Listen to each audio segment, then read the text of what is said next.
Welcome to Resilient in Business, a podcast where we dive into insights, strategies, and systems to help you build scalable, thriving businesses. My name is Jad Atwe. I'm an engineer, an entrepreneur, and a business coach.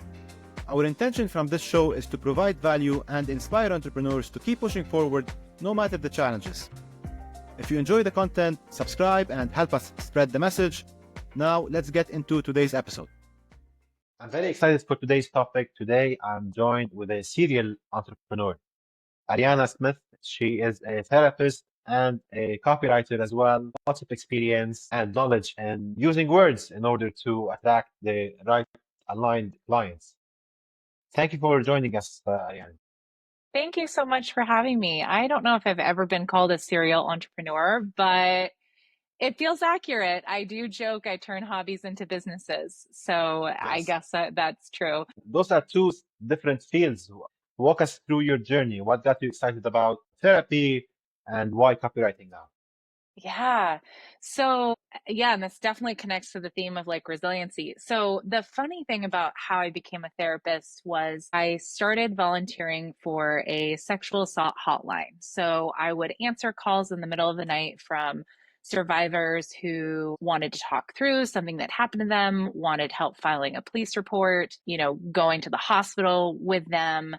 And oddly enough, though, my job at that time was working as a probation officer. So by night, I was a volunteer for the hotline. And then by day, I was working with folks who are involved in the justice system. And that dissonance was really, really hard for me. And I realized that my heart was much more in serving the survivors and those were impacted by the trauma. And not that those involved in the judicial system were not also impacted by trauma as well.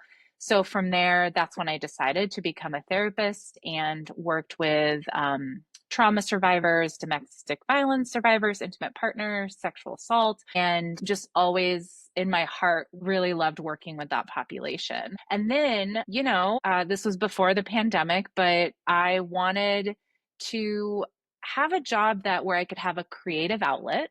And also, sometimes things would be, I moved into private practice, and in private practice, things get slow in the summer. Like we just all know that.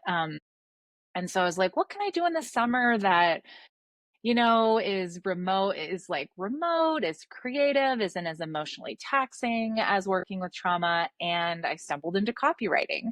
And then before I knew it, over the past several years, so this was 2019, now my business is half and half. So now I do half therapy and half copywriting, and the two actually blend together quite seamlessly. And I would say it has resulted in a very resilient business model for me to be able to either go towards either of those businesses when I need it, depending on the ebb and flow of what's happening in the world.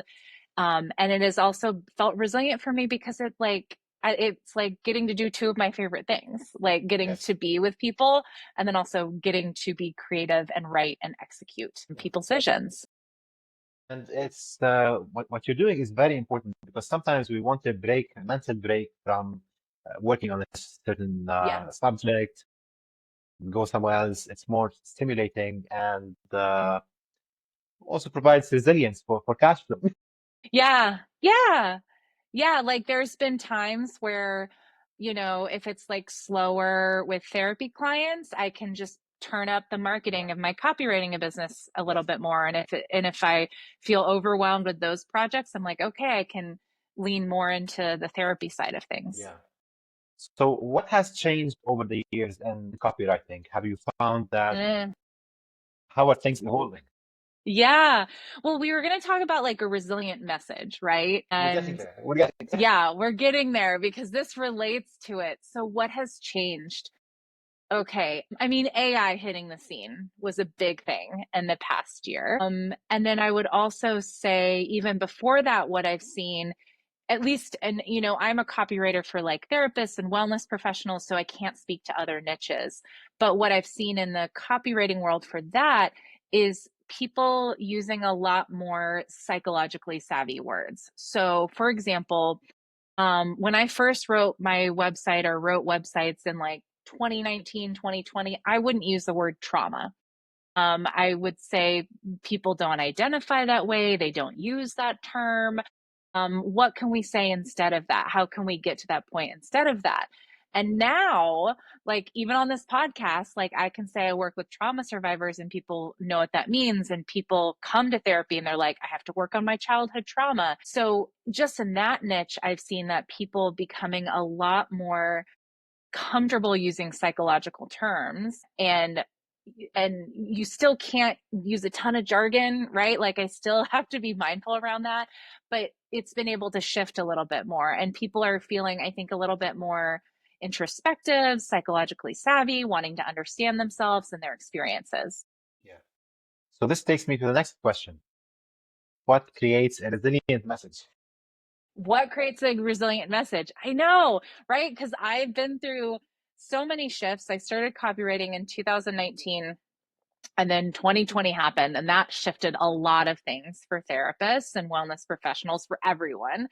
And then AI coming onto the scene too, and what that's done for that.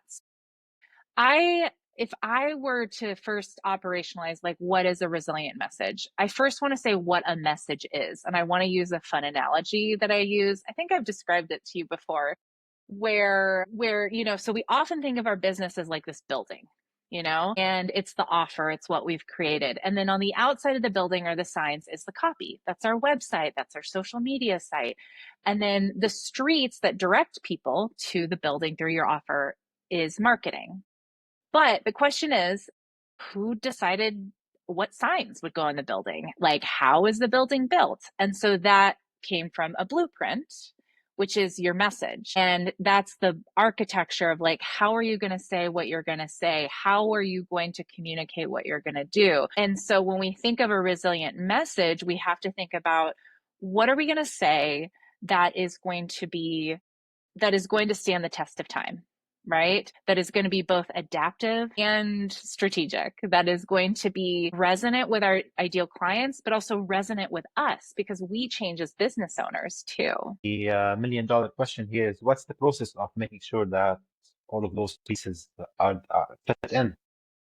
Yeah. So I think that I have a couple different, like, principles of resilient messaging. And so I think one of them is, the biggest one is, it's rooted in truth, not trends. So a lot of folks, if you're tracing trends, if you're chasing trends, if you're tracing algorithms, you might get a short-term hit, but you're not going to necessarily have something that stands the test of time if it's not rooted in the truth of your truth as a business owner, your truth as your ideal clients. And so this is about doing deeper work around what your message is. This is around your vision. Like, why is this important to me? Why does this matter? What is the story behind this? And along that, with that truth, not trends, there's also having something that needs to be rooted. I personally believe that our messages need to be rooted in our heart, and especially for therapists and wellness professionals who their work is so heart-centered, right? So if we are spending all this time up in our head thinking, but we aren't actually connecting with the essence of what we want to say and who we are, then our message isn't going to land. Like, we're not going to build something that lasts and resonates for us. Makes sense. It sounds like someone has to go on a journey of self-discovery in Yeah. order to figure out what resonates for them, what's aligned with them to begin with, and then the client. Hey, a quick commercial break. This podcast is brought to you by Business Optimization Partners, a firm that specializes in helping entrepreneurs systemize their business and transform it into a professionally managed asset that is scalable and easy to operate. If you wish to learn more, download the guide to running a professionally managed business that's available in the description. Now, back to the episode. Yeah, like having to look inward, because if you are just looking, once again, if you're looking at just like all the trends and you're like, okay, well, everyone's using this word and everyone's doing this and everyone's talking in this way, but it's not authentic to you, then yeah, maybe you will draw clients in, but then when they experience you and it's vastly different, they're not Yeah. going to stay with you, right? And so it's not going to result in a very resilient business model if the way you're conveying yourself is completely different than how you show up in your work. Yes. And how do you make sure that your message, what you stand for, is actually resonating with people? Like, is there some sort of a testing process, or Mm-hmm. what do you find that works? Yeah, you're basically asking like, how do you know that it will convert? Exactly. That is actually more of the $1 million question. Is like, okay, it might be resilient, like how is it going to convert? Yes. So it is, I think, if there's a couple different elements to this. If we were to lean on strategy, we'd be looking at voice of customer data. We'd be looking at market research. We'd be looking at, I invite my clients often, look at your intake paperwork. Like, what are clients saying when they reach out to you? What are they saying to you on your, if you're doing discovery calls, what are they saying to you? I also like to root into the levels of problem awareness. Are you familiar with that? Tell us about that.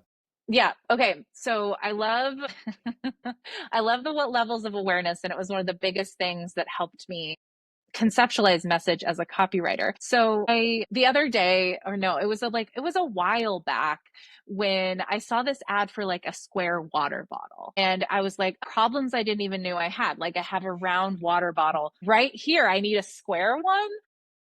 So that was an example of like problem unaware, but because I was like, well, my water bottle works just fine, but the whole gist behind this square water bottle was like, oh, it pokes into your back, it won't fit into your backpack, it won't fit into your bag, right? So that's like problem unaware. It's like you're just feeling the water bottle like against your back, but you don't know why, you don't know what's happening, or maybe like you end the workday and you're just like, oh, why do I have this sore spot in my back? And then problem aware is like, oh, this water bottle is round. It's digging into my back. It's not working. But I don't really know what to do with it. And then solution aware is like, okay, I know why this water bottle isn't working for me. It's too round. It doesn't fit with all the books that I have in my bag. I need a square one. And then brand aware is like, I need a square water bottle and I need it from this brand, or in this case, I need it from this person, you know. I need this service from this person in order to do moving forward. Yeah. How do we get people to be brand aware? It sounds like that's the best of all of that words. I would say, because I'm all about not biting off more than you can chew. I would say that the job of your copy is basically to guide people from one level of awareness to the other. So I think it's a big, I think it's a big ask to go from unaware to brand aware, right? It can happen, right? It definitely can. Like when I saw that square water bottle, right? I was just like, I didn't know, I don't even remember what brand that is. I just remember like they were drawing awareness to my problem. And then I could decide, is this a problem? Do I want to solve this problem? No, I like my round water bottle. I use a carabiner to hook it to the side of my bag.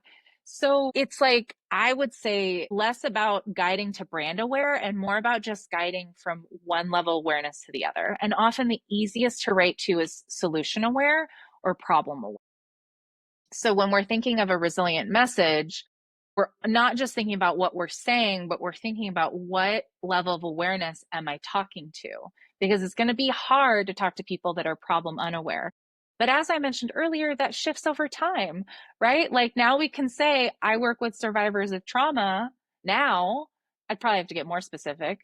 But like 5 years ago, people would be like, I don't have trauma. I mean, yeah, like I snap out of the blue at my partner sometime when they like have this weird, when they this, but I don't have trauma. But now Yes. it's different. Yeah. So basically, I mean, what do we describe in our messaging? Is it a problem, or do we describe what they already know, the solution? It depends on what you're working on. So I'll give an example. All my examples are with therapists and wellness professionals. So I was working with a client that was wanting to do service pages for two different niches. One was for chronic pain, and the other was for insomnia. And so based on that, we had to decide what level of awareness are we speaking to. So you first have to kind of decide, like, what are they aware of?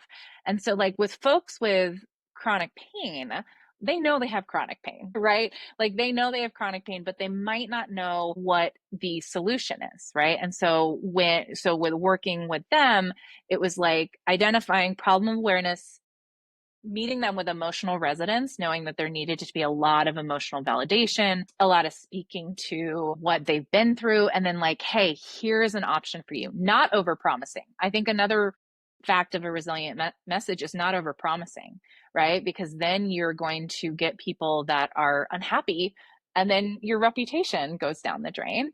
So now with the insomnia page, though, what these ideal clients didn't realize is that they had been trying sleep hygiene, but insomnia, clinical insomnia requires treatment, right? And so for them, we had to actually highlight for them that the problem wasn't the insomnia. The problem was how they were approaching the insomnia. And then from there, how to treat it. It's interesting when you everything that you described, because for many people, they're not aware of what's involved in copy, Mm-hmm. the different layers that you're working through in order to actually Yeah. niche down and figure out the right words. Like, yeah, Yeah. they think just say this thing and it will convert. Well, this highlights, with AI coming onto the field. And so, when AI first came out, it's so interesting. When AI first came out, like it was so obvious it was AI. And now it's evolving. It's like evolving exponentially around how it shows up, and it can produce some pretty good stuff. But I like to go back to that analogy that I described before around, the building, the blueprint, and I didn't mention the architect, like you are the architect and the message. If you don't have a solid message, I don't think AI is yet that good at helping people with a message, because I think messaging requires a little bit more of a bird's eye view. It needs like an outsider's view. And AI is very agreeable, right? It's like, Yes. okay, you want to go with this? Let me run with this, right? So I think AI can be great when you have a solid, resilient message, but it is still evolving around how it can actually pull out people's gifts and uniqueness and pulling out the things that people can't see about themselves. And that's what I love about my work. And that applies to like both my roles, is I'm like able to see things about people that they can't, and then translate that to their copy. And I think that with AI, there needs to be, it doesn't always have the same emotional resonance as when we bring like our heart and our humanness to it. And it doesn't always entirely get our voice right. I mean, you can train it to do that, but it really depends. At what point should someone consider hiring a copywriter? It depends on what they need. So I think it never hurts to just start with a sounding board, work with a copywriter who, depending if they do this is looking into messaging, having someone help with their message. Because sometimes people, they get the clarity that they need from just having a conversation with someone whose ear is attuned to listen to little messaging gems, and then they can run with it. I think when people are really solid in their business and they know the vision and they know where they want to go, and they just need someone to execute it, a copywriter can come really great in that respect. I think it's really personal. I think a lot of people are sold copywriting when they don't need it. And I think a lot of people need a copywriter when they don't access it too. Like it's really hard to know. But I would just say, whenever it feels like your words are essential for your business, whenever it feels like you want your words to kind of work in your sleep, like when you're like, I don't want to have to always be on in my business, that's when hiring a copywriter can be great. Yeah. And from your experience, you're mostly involved in website copy, or is it also social media stuff? I do mostly website copy, like web copy, sales pages, and also like email marketing as well. So social media is kind of its own beast, and you have to really know the algorithm in order to do that. So that is not a niche I'm familiar with, but I love website copies. I love the type of copy that like it's people's first impression of them. Yes. Like when you're making a first impression, which your copy is, right? Exactly. Yeah, yeah. To wrap up resilient messaging, is there anything that we forgot about? Is there anything that we missed? I think the final thing I'll say is that, sometimes finding the right words, finding the right message require you to step back, and they require you to take like a season or a year or a couple years. Like sometimes people like reach out to me, they've been sitting on something for years and then they're finally ready to go. So I think there is a wisdom in sometimes just being in your business and seeing how it feels to be in your business and then writing copy about it. Yeah. Do you find sometimes do people have resistance to anything that you suggest? Well, okay, this is something that's changed in the copywriting world. I think a lot more therapists have gotten a little bit, and wellness professionals have gotten a little bit more savvy around copywriting. So when I first started copywriting, they wanted to be very clinical and they didn't want to disclose a lot about themselves. And I understand that. That's how we've been trained, is like we're a blank slate. So that has been shifting over time. One of the things that I still see folks kind of push against is they want to be really inclusive to everyone. And what happens when you write copy to everyone is it lands with no one. And yeah, like it's like, okay, that's so vague. And yes, it's safe, but also like, can people really feel that emotional resonance of it if it's speaking to everyone? And in some cases, that's okay. Like in some cases, once again, some people like they draw in all of their clients through like referral based marketing or through something else. And so then their copy can be that way because of the word of mouth. But if it isn't, then that's where it's important. What else do you find that people like can do better? There's an opportunity for improvement. I would say always connecting it more back to the ideal client. So that can be as simply as like looking at your website and using the term you, right? Using that second person language. That can also be as easy as, when you're writing your copy and you write something out, right? Answering the question of like, why is that important? Why does that matter? So, let's say, and so connecting it to like, what is going to change in their actual life around that? Like when you're able to achieve this, so what? I think I had a coach say it's like the so what question or so that question. And that's where I help folks who are like a little hesitant around self-disclosure, as I'm like, okay, well, let's always root it back into like, why does this matter to your ideal client?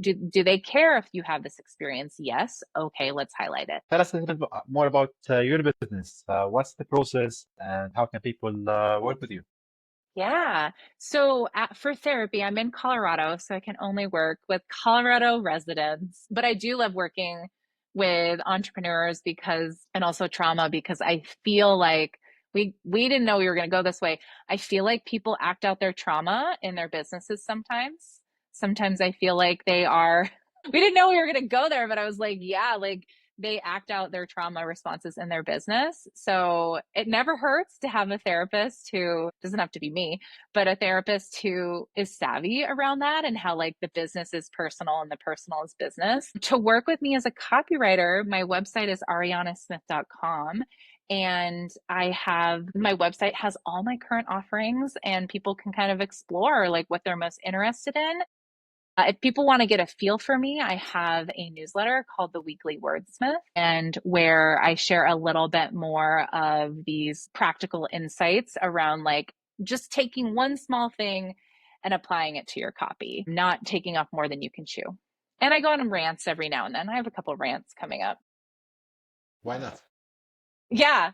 Yeah. Like speaking of not being generic, I'm like, here, let me tell you how I see it. And this is another example of resilient messaging. People want to know your point of view, like they want to know how you see things. Absolutely, yeah. It's a personal connection. Like people want to work with people. If you're not talking about yourself, who cares then? They can go to another therapist. This was a very interesting episode, Ariana, especially since like writing copy is not just trying a bunch of words. It's much deeper than that. Thank you for joining us. I really enjoyed this. Thank you. Thank you. It's so great. Thanks for having me. Thanks for tuning into the Resilient in Business podcast. This show is all about providing valuable insights and inspiring entrepreneurs to keep pushing forward no matter the challenges. If you enjoyed this episode, be sure to subscribe and help us spread the message. See you on the next one.